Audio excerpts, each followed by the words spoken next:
En direct du barrage érigé sur l'A64 à hauteur de Carbone en Haute-Garonne par les agriculteurs. 9e jour d'action donc pour les paysans de notre région en attendant les propositions du Premier ministre prévues cet après-midi. Alors nous verrons comment les exploitations continuent à produire pendant la mobilisation. Nous demanderons aussi quelles propositions peuvent éventuellement mettre fin au conflit.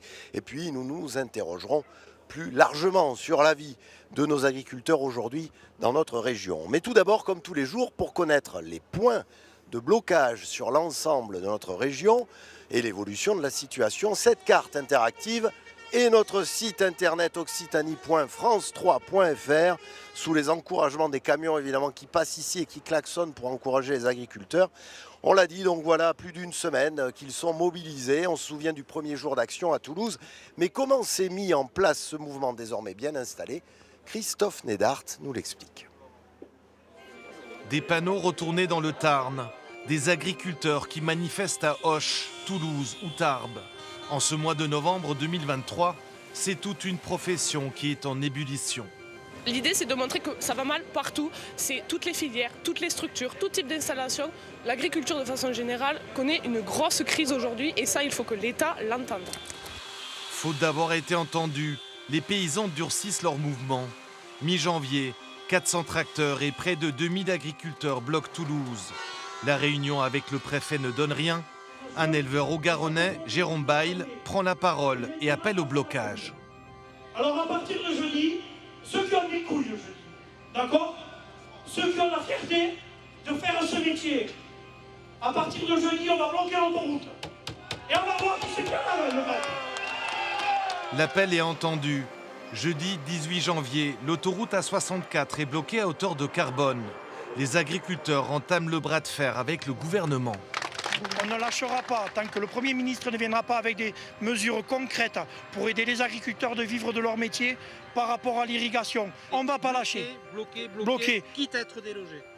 Mais il va falloir que l'armée vienne nous sortir. Le mouvement s'installe dans la durée. Carbone tient bon. Et la colère s'étend à toute la région. Des barrages sont installés en Ariège, comme ici sur la N20, près de Pamiers. Là, on fait notre survie. Sinon, on est mort. L'État est en train de nous asphyxier. Le barrage de Carbone devient l'épicentre de la lutte. Les politiques, à l'image de la présidente de région Carole Delga, apportent leur soutien aux agriculteurs, des paysans qui ne lâchent rien. On veut des réponses, c'est tout. On veut des réponses écrites, du concret. Voilà. 8 jours après le début du blocage de l'A64, c'est tout le pays qui est touché par la colère des agriculteurs. Bordeaux, Lorient, Strasbourg, les actions se multiplient en attendant les annonces du Premier ministre Gabriel Attal. Bertrand Loup, bonjour. Bonjour. Vous êtes agriculteur à La Roque, non loin d'ici. Quand vous avez démarré ce mouvement, vous vous doutiez qu'il allait prendre cette tournure, s'implanter, être aussi fort? Non, pas du tout. En fait, quand on a démarré notre mouvement, c'était un mouvement à chaud, un mouvement de réaction, une colère qui partait de la base parce qu'on avait l'impression de ne pas être entendu et qu'on ne pouvait plus supporter le discours de nos dirigeants étatiques qui n'entendent pas la souffrance et la colère qui montent des campagnes. Donc on s'est lancé un peu à l'aveuglette.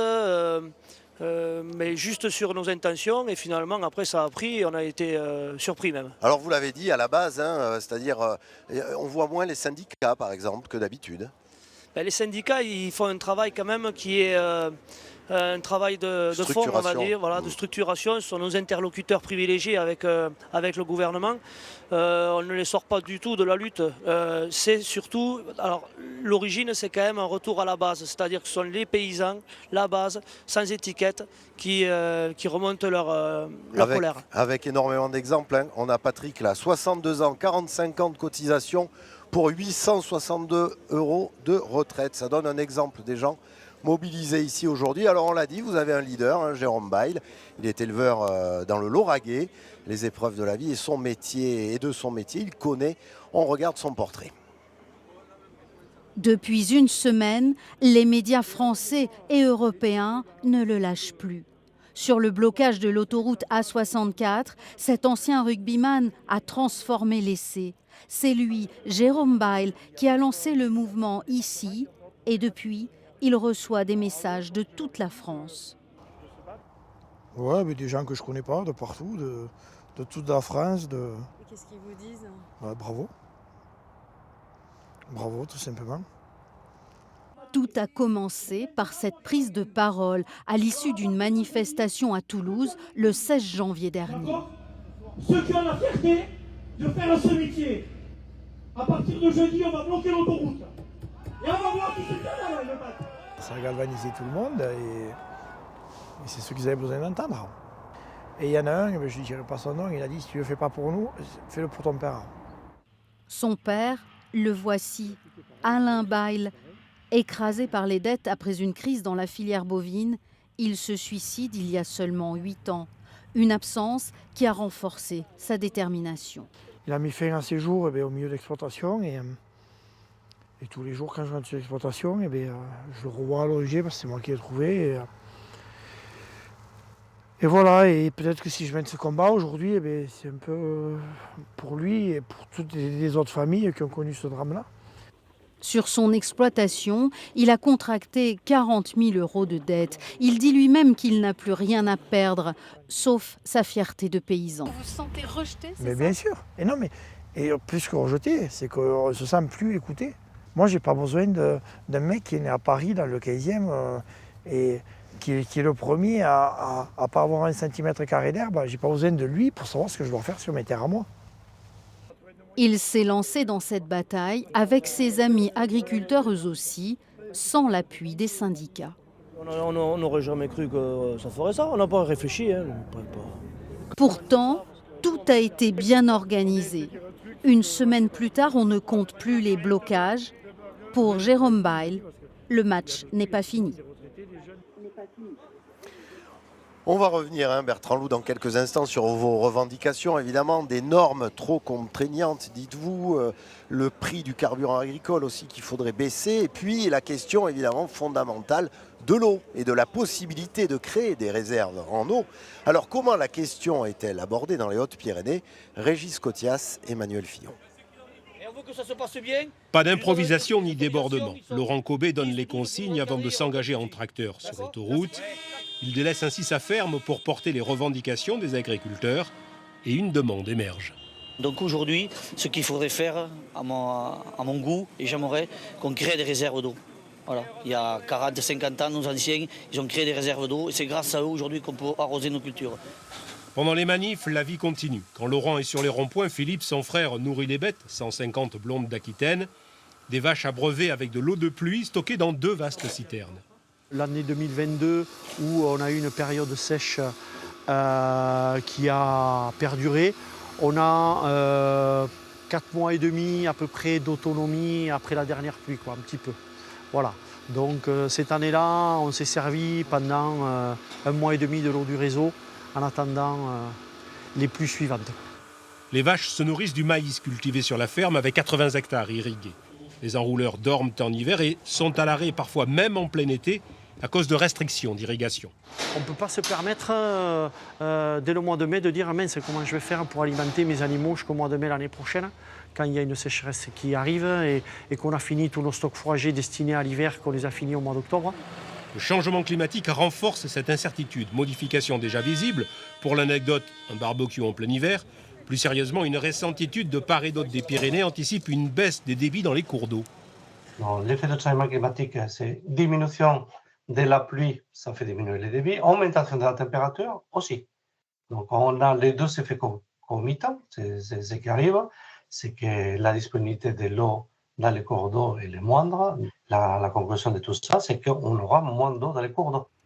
La baisse de débit pourrait atteindre 15% à l'horizon 2040. Bien difficile alors de remplir des réserves, même celles déjà existantes.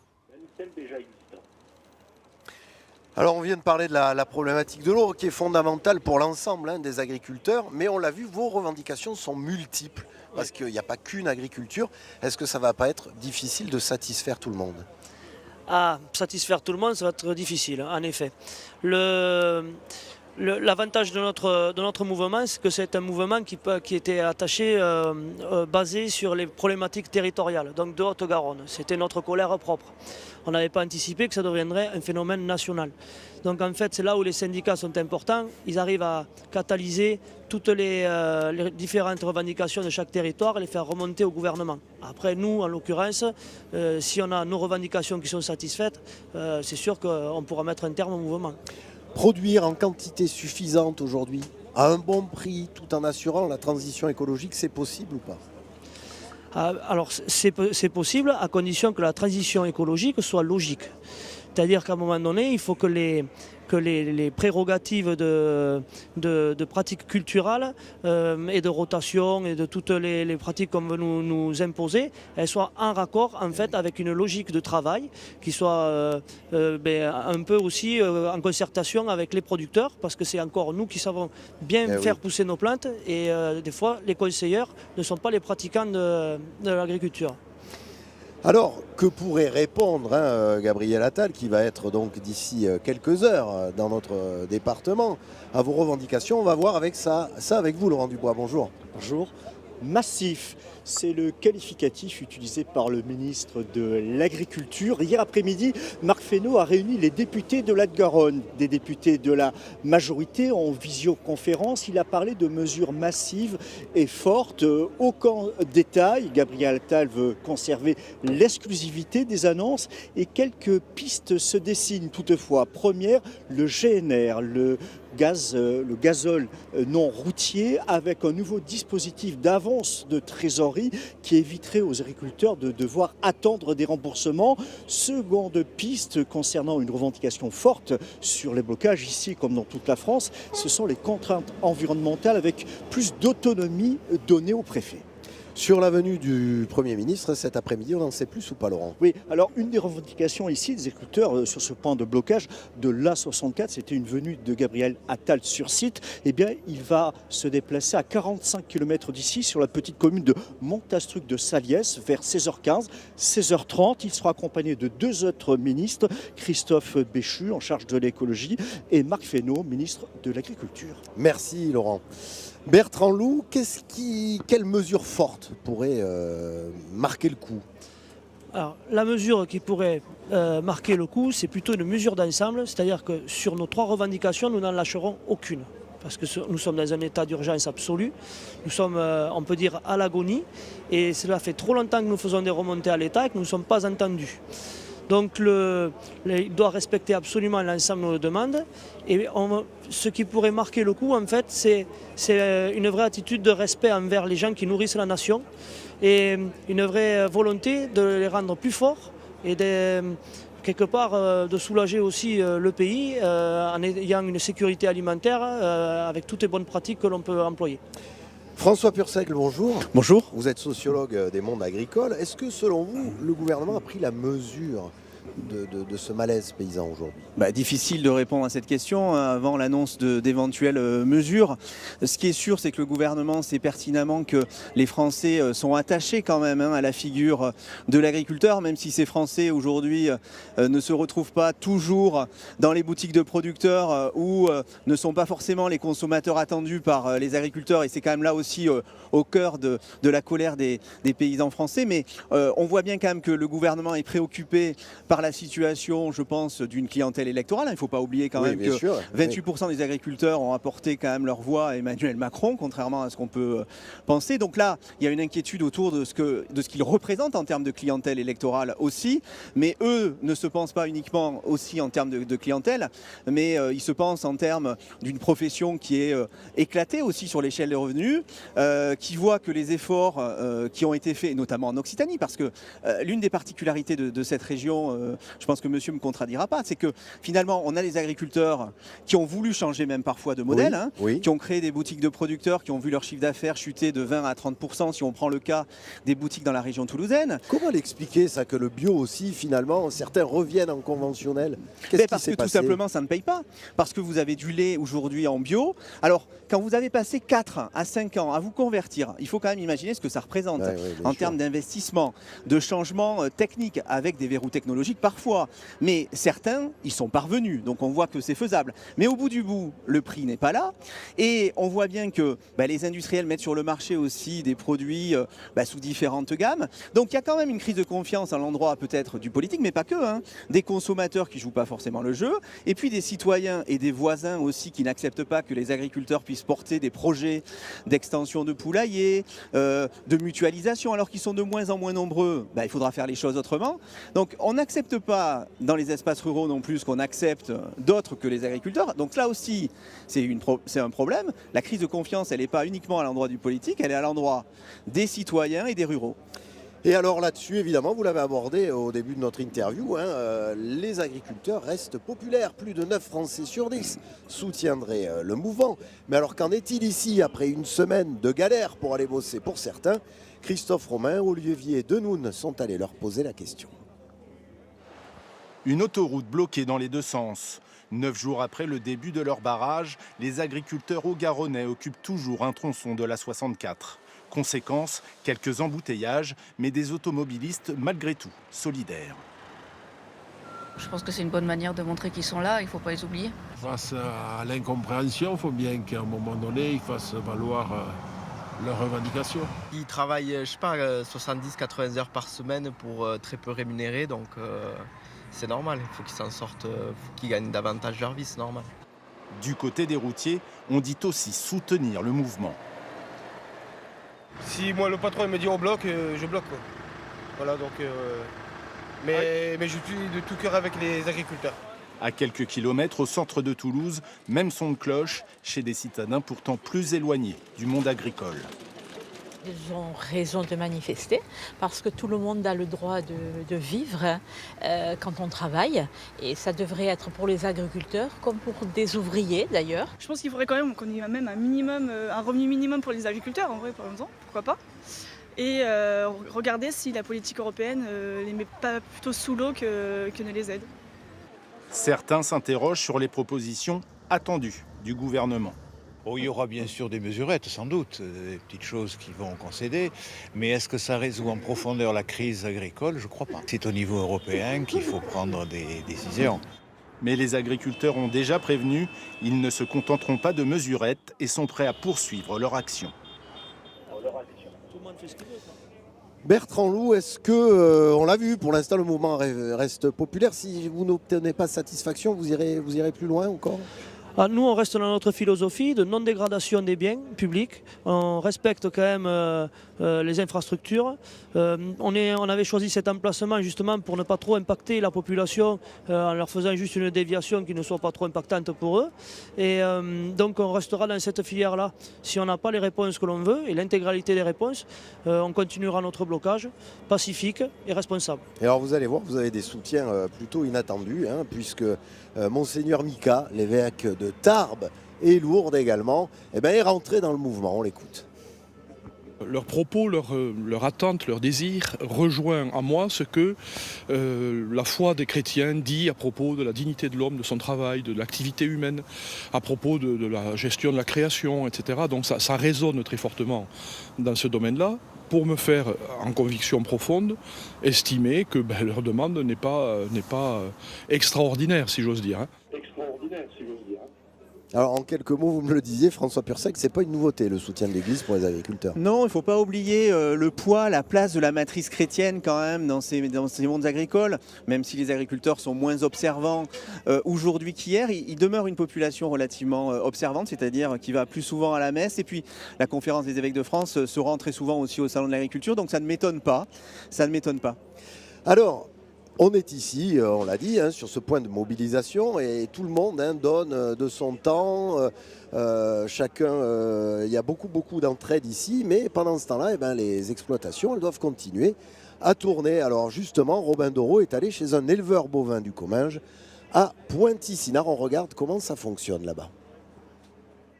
C'est l'heure de la traite pour cette exploitation de vaches laitières. On est chez Aude et Cédric Dor et ça a été un petit peu particulier pour eux cette semaine puisque Cédric était régulièrement sur le site de Carbone pour la mobilisation des agriculteurs. Et donc Aude se retrouvait seul pour tenir l'exploitation.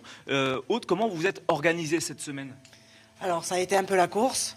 Le matin, il venait très tôt pour s'occuper de nourrir les vaches. Moi, je revenais après pour la traite. Ça me prend environ 6 heures par jour.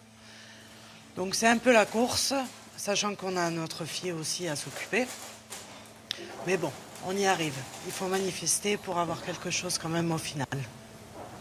Toute seule, j'imagine que la traite, c'est beaucoup plus fastidieux.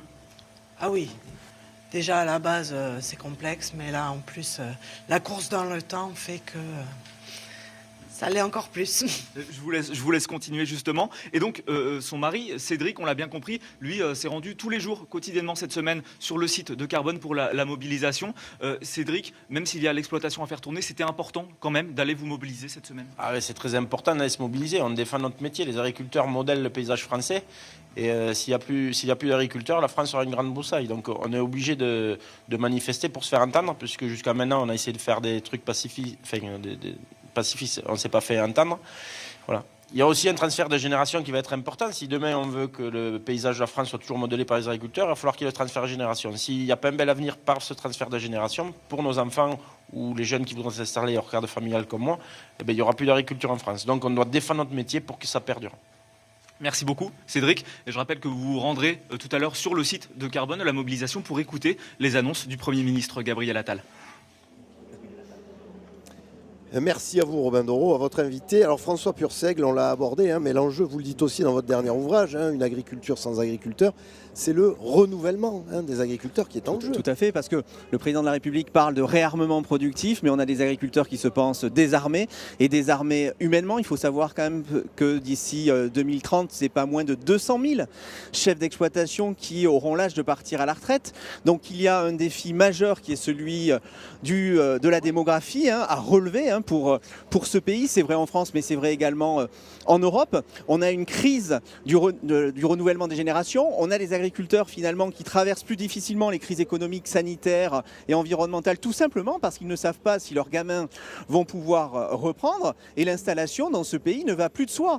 Alors on voit aussi que les enfants, les femmes sont mobilisés dans cette revendication, dans ces manifestations, Ils sont à l'arrière parce que finalement l'exploitation familiale conjugale ne tient plus qu'à un fil, ici dans la région Occitanie comme dans le reste du territoire national. Ça, c'est ce qui vous inquiète aussi, Bertrand. Le renouvellement des générations. Que vous voyez des exploitations qui ne sont pas reprises. Totalement. On avance à grands pas vers une désertification des campagnes. Les agriculteurs représentent le tissu social de la ruralité. On a un vrai rôle local et ça, c'est attaché à notre modèle familial d'exploitation. Si on continue dans le même sens dans lequel on est embarqué, on va se retrouver avec des très grosses exploitations, une tous les 2 ou 3 communes, et avec des campagnes qui seront désertes, et toute une partie du paysage aussi qui sera laissée en bois, parce que ces grosses exploitations ne prendront plus que les bonnes terres les plus rentables à travailler. C'est l'aménagement du territoire qui est en jeu là. Tout à fait, il y a un enjeu fort à faire coexister finalement une pluralité de stratégies entrepreneuriales. L'agriculture, ce sont à la fois des artisans commerçants, ce sont des chefs de famille, ce sont parfois des capitaines d'industrie.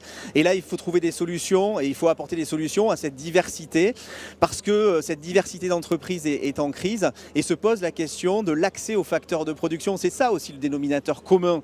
C'est aussi pour ça que malgré les écarts de revenus, malgré les écarts en termes de stratégie d'entreprise, on retrouve une pluralité d'acteurs ici même sur les barrages. Vous parliez de famille agricole, on a évidemment une pensée pour cette famille décimée à Pamiers, dont la mère et la fille sont décédées suite à cet accident sur le barrage de la RN 119. On pense évidemment très fort aussi à cette famille d'agriculteurs.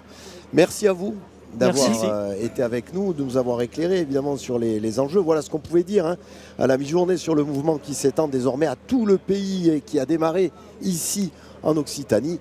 Et on attendra évidemment avec impatience les décisions annoncées vers 17h, les décisions de Gabriel Attal, le Premier ministre, qui devrait donc venir dans le Comminges, non loin d'ici, on vous l'a dit, pour la fin d'après-midi. Merci à vous de nous avoir suivis. Toutes les infos, évidemment, vous les retrouvez à 19h15 avec le journal régional et national. Et puis, vous aurez également le site internet pour plus d'infos. À bientôt.